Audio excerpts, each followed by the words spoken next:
I got so much motherfucking design on right now. Break it down, bring it back, make it clap. I got 3 old thoughts, new block, wear that dick. Bitches on my line, and you know. Studi bahasa. Bahasa berperan penting berpengaruh besar dalam hidup kita. Dianggap biasanya layaknya bernafas dan berjalan. Bahasa membedakan manusia dan binatang-binatang. Pendidikan tradisional membicarakan bahasa dengan mengikuti pola yang besar. Walaupun sering bertanya pada para penulis, tata bahasa dan kamus, mereka tidak meminta keterangan dan lebih berdasarkan kepada spekulasi ahli filsafat kuno dan ahli filsafat abad pertengahan. Kemudian, bahasa dikaji secara ilmiah, diamati secara teliti dan menyeluruh. Orang Yunani kuno memiliki keingintahuan besar sehingga tidak berpatokan pada spekulasi tradisional. Mereka berusaha mencari tahu asal mula dan struktur bahasa. Rasa pemisterior di Mesir menjadikan 2 bayi yang baru lahir di sebuah taman untuk mengetahui bahasa mana yang umurnya paling tua, dan kata pertama yang keluar ketika mulai berbicara adalah roti, yang merupakan bahasa Frigia. Kaum analogis percaya bahasa asal mula dan arti sebenarnya kata-kata dapat sehingga logis, sedangkan anamnesis menyangkalnya. Kaum analogis percaya bahwa asal mula dan arti sebenarnya kata-kata dapat ditelusuri melalui bentuk-bentuknya dan disebut timologi. Akan tetapi, dalam bahasa Yunani, seperti bahasa Inggris kebanyakan, kata tidak dapat dianalisis seperti itu. Etimologi menunjukkan bentuk-bentuk bahasa dalam perjalanan waktu. Orang-orang Yunani kuno melakukan pengamatan gramatikal suatu bahasa dan diterangkan secara filosofis. Mereka menemukan kelas-kelas kata bahasa mereka. Konstruksi sintaksisnya, terutama konstruksi subjek dan predikat, dan kategori-kategori infleksi yang penting. Karya-karya sastra kuno melakukan pengamatan gramatikal satu bahasa dan diubah dalam bentuk dialek regional yang dijadikan tradisi orang-orang Yunani berkesempatan membanding-bandingkan beberapa bentuk bahasa mereka yang menyimpang. Bahasa adalah penemuan pahlawan-pahlawan dahulu kala, atau kalau tidak hasil roh mistis rakyat. Voleti melaporkan telah berkata bahwa bahasa etimologi adalah ilmu pengetahuan yang di situ vokal tidak ada artinya dan konsonan-konsonan sedikit selalu. Pada abad pertengahan, ketika bahasa Latin berubah dari bentuknya yang konsumen menjadi bentuk-bentuk yang dewasa ini, kita kenal sebagai bahasa komunika.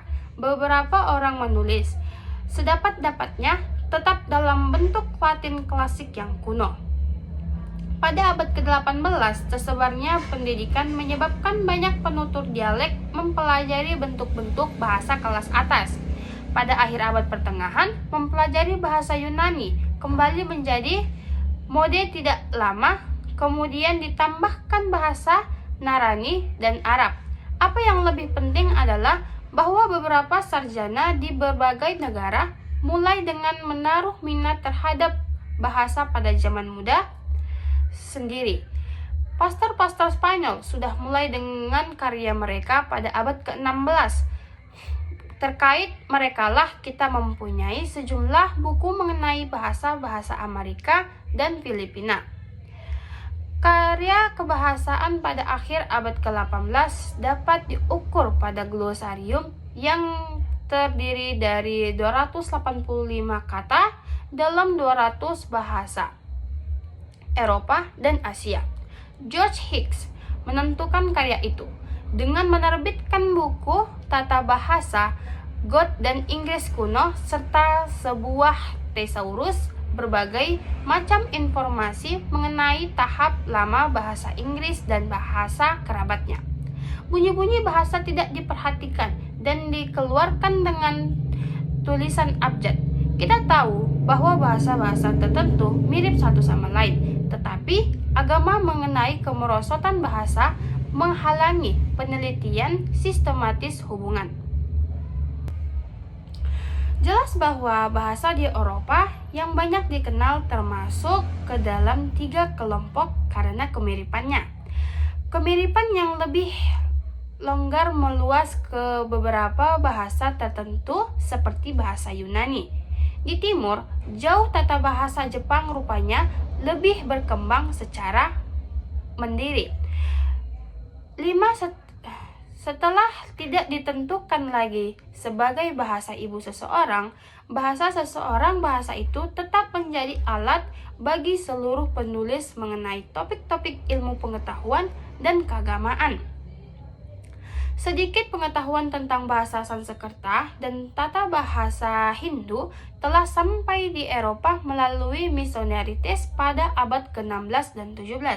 Untuk pertama kalinya, suatu deskripsi bahasa yang lengkap dan cermat tidak berdasarkan teori tetapi pengamatan. Konsep bahasa kerabatnya nyata diperkuat dengan adanya di India dan Eropa. Tata bahasa Hindu mengajar orang-orang Eropa untuk menganalisis bentuk-bentuk bahasa. Dalam pidato yang diucapkan pada tahun 1786, bahasa Sanskerta menunjukkan kemiripan dengan bahasa Yunani dan Latin yang sangat dekat. Sarjana-sarjana Eropa memiliki pengetahuan bahasa-bahasa Latin dan Yunani yang baik. Kebanyakan di antara mereka menuturkan suatu bahasa Germanika sebagai bahasa ibu mereka.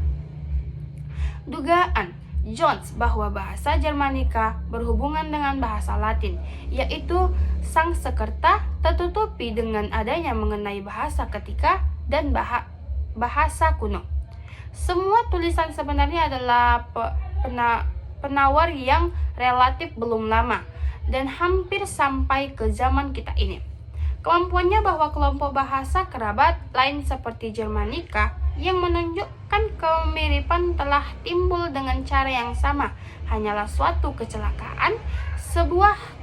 Untuk kelompok itu, kita tidak mempunyai rekaman tertulis mengenai keadaan bahasa terdahulu seperti dituturkan sebelum mulai terjadi perbedaan, di mana bahasa kerabat tidak sesuai berupa atau siswa mesti telah mengadakan suatu perbedaan. Pada tahun 1818, Rasmus Christian Rux menunjukkan bahwa dalam bahasa Germanika mengandung hubungan formal yang teratur masalah bunyi dalam bahasa Indo-Eropa lainnya. Kelompok bahasa yang digambarkan di sini dalam arti bahwa semua itu adalah bentuk divergen, kemudian dengan satu kata Indo-Eropa yang kita tandai dengan meter. Selama dasawarsa berikutnya, kemajuan begitu cepatnya sehingga baik buku-buku pedoman yang kita kenal maupun besar dengan cepat pula menjadi buku. Mulai mengkaji secara sinus bahasa Romanika dalam bukunya Tata Bahasa Romanika. Walaupun berbagai bahasa Indo-Eropa sama asal mulanya, jalan hidupnya bebas. Kemudian sekarang tersedia bagi kita kumpulan yang luas dan terperinci mengenai perbedaan-perbedaan bahasa manusia yang mungkin kita saksikan cara perubahan itu.